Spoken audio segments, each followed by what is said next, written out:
Continuamos en Local Noticias con más información, como siempre, con este bloque tan interesante que tiene que ver con la geopolítica, lo que pasa a nivel internacional. Perspectiva Global lo dimos en llamar, y a quien invitamos, y quien es un invitado permanente y constante, parte de la casa ya, es el profesor de Historia Martín Fuentes, que ya está con nosotros. Nos había prometido, habíamos empezado a hablar de algún modo de esto que es la vida eclesiástica, la vida en el Vaticano, un papa que venía complicado de salud, que tuvo muchos bajones de salud y que lograron, justamente producto de la medicina, estar atendido demás por muchos especialistas, poder levantarlo, ¿no? Poder que Papa Francisco justamente tenga una vida más saludable, más llevadera. Lo veníamos diciendo y bueno, lamentablemente en las últimas horas falleció y por consecuencia hoy es el tema que vamos a tratar. Martín, ¿cómo estás? Muy bien, Gonzalo, gracias como siempre.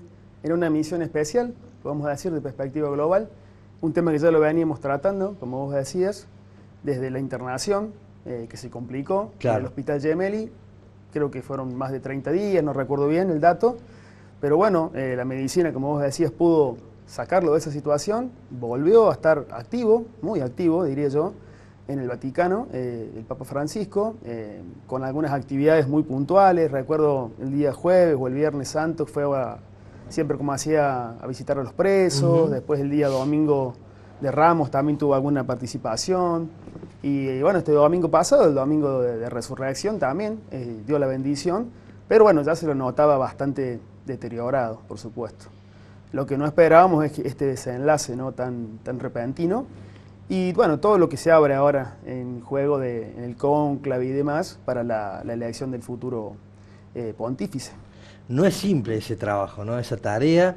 Recordemos que como en todos lados hay intereses de poder, hay gente que quiere llegar y hay choque de intereses porque no quiere ser uno papa, son varios los que tienen aspiraciones como siempre. ¿De qué depende todo esto y qué es lo que empieza a suceder ahora en el Vaticano, Martín? Bueno, ahora formalmente creo que hay unos días de duelo, bueno, donde se lo va a velar a Francisco, y después se convoca también a los líderes del mundo, y posteriormente el cardenal Camarlengo. Disculpa, cuando son los líderes, ¿a quién te referís? A los presidentes, primeros ministros y bueno, también a los representantes de los organismos internacionales, como la ONU, por ejemplo. Porque no olvidemos que el Vaticano, o sea, la Santa Sede, es un estado más del concierto de naciones, podemos decir. Entonces, bueno, se los invita y en función de eso, ahí el cardenal Camarlengo, que es el que está a cargo, cuando queda vacante la sede, convoca, y también el cardenal decano del Colegio Cardenalicio.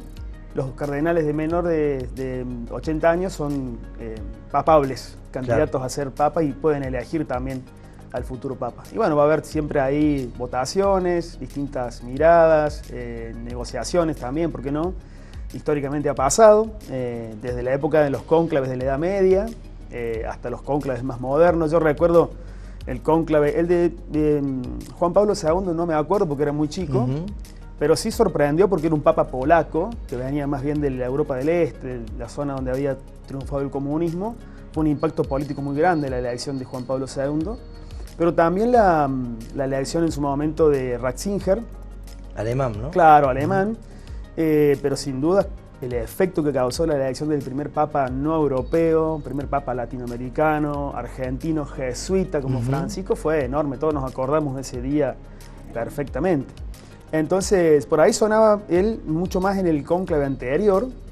Y tal vez Ratzinger, claro, que no en este. En el segundo, exacto, no sonaba más. Él, de hecho, creo que se despide de sus fieles diciendo ya vuelvo, o sea, espérenme que vuelvo. Y bueno, no volvió.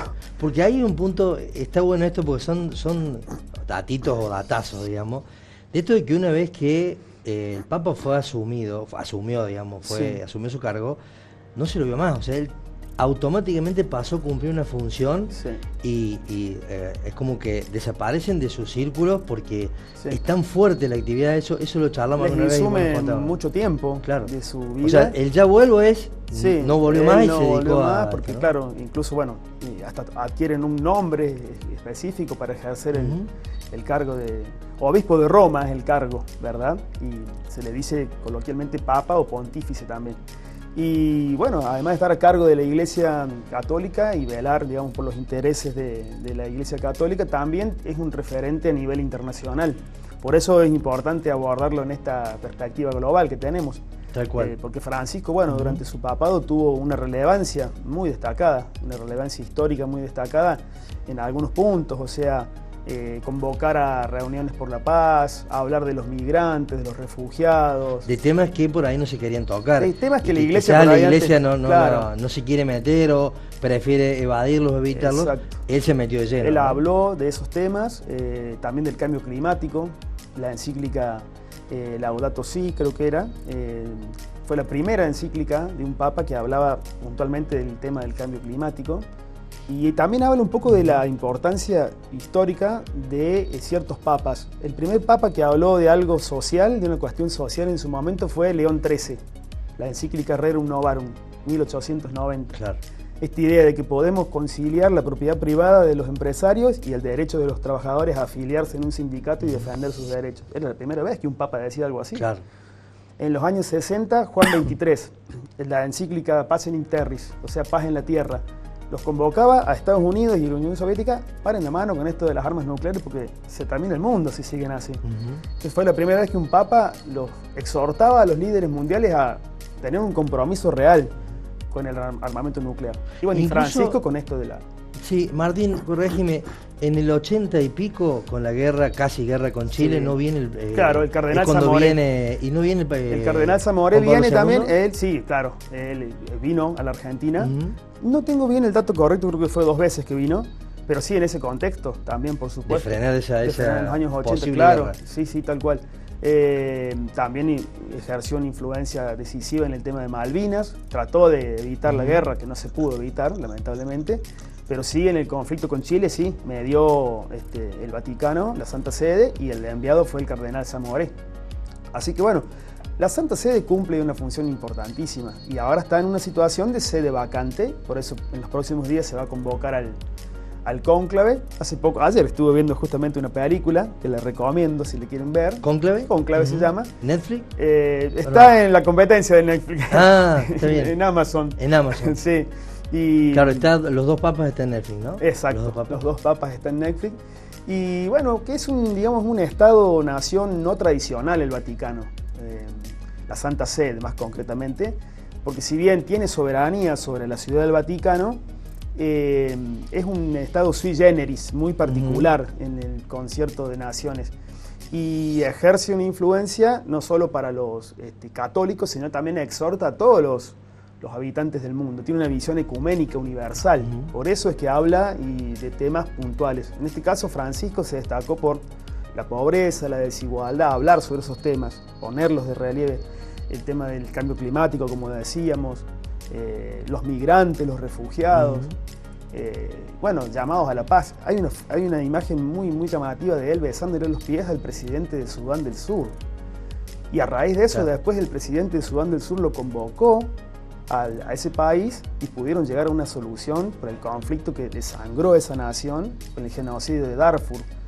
Son gestos de él, de una apertura muy grande, ¿no?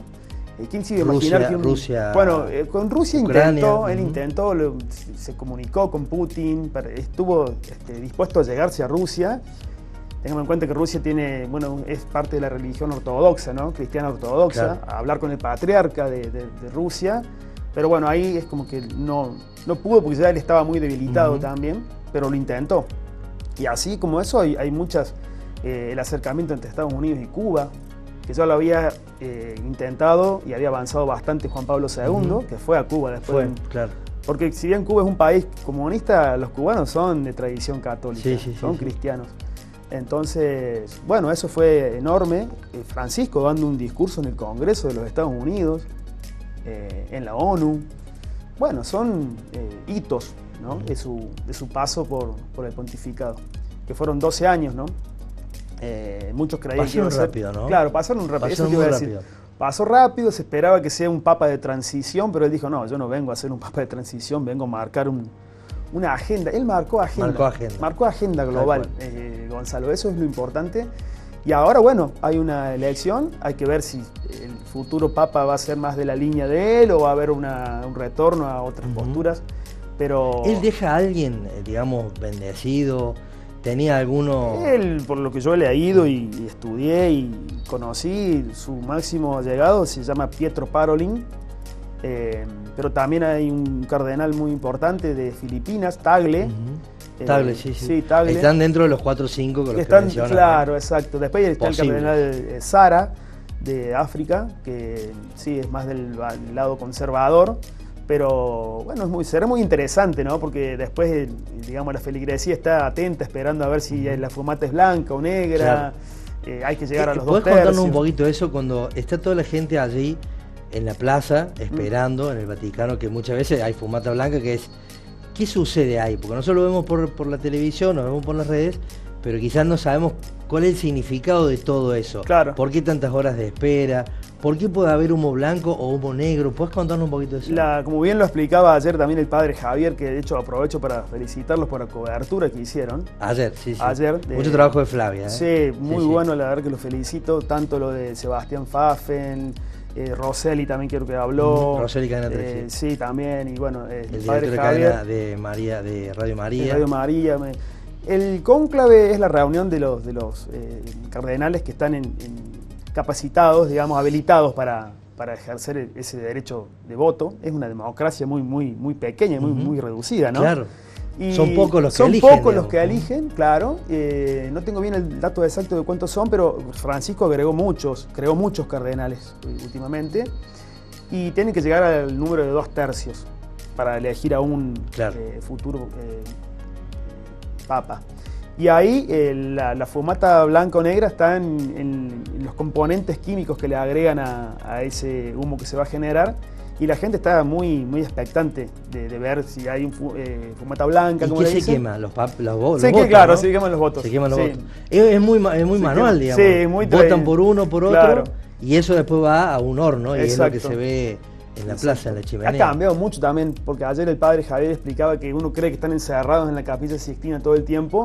Los cónclaves de la antigüedad eran así. Claro. Y se hicieron así para evitar que se escaparan los cardenales o entraran cardenales que no estaban invitados. Claro. Porque había papas, antipapas. Era una disputa muy fuerte, ¿no? En esos años. Los italianos que no querían perder el predominio. En Francia, que hubo también un papado en su momento ahí en Francia. Y bueno, cuando se elige, el cardenal Camarlengo es el encargado de anunciarle a la feligresía y a todo el mundo el famoso Habemus Papam. Y eso cuando ya está designado. Cuando ya está designado, ya es como que lo llevan a una habitación especial y ya se viste con las ropas. Y es lo que hablamos, a partir de ahí, sí, a partir de ahí cambia la vida totalmente al Papa, ¿no? Te dicen, no es que, me voy a visitar a mi familia, claro, ya vuelvo, ¿qué nombre vas a elegir? Me voy 15 días, claro. ¿Qué nombre vas a elegir? Te ponen el nombre, ahí claro, lo elegís y ahí, a partir de ahí ya sos el Papa de la Iglesia Católica. Por eso es como que es renunciar a mucho de tu vida. Igual los religiosos están acostumbrados a eso, me imagino, porque bueno, la cuestión laica, civil, por así decirlo, queda al margen y ya sos miembro de la iglesia cuando estás consagrado y bueno, cuando te eligen en estos cargos tan importantes como obispo, arzobispo, cardenal o papa, ni hablar, claro. Bueno, ya. La vida cambia, ¿no? Sí, Se dedica. Si bien, como decís vos, se dedican al 100 prácticamente para eso, salvo algunas interrupciones, algunas visitas a los familiares y demás, uno lo ve con los curas párrocos, ¿no? Claro, están todos los días y todo el día en esto. Van al súper, caminan, tienen su actividad social, pero está su vida dedicada ahí. En este caso, ni hablar, ¿no?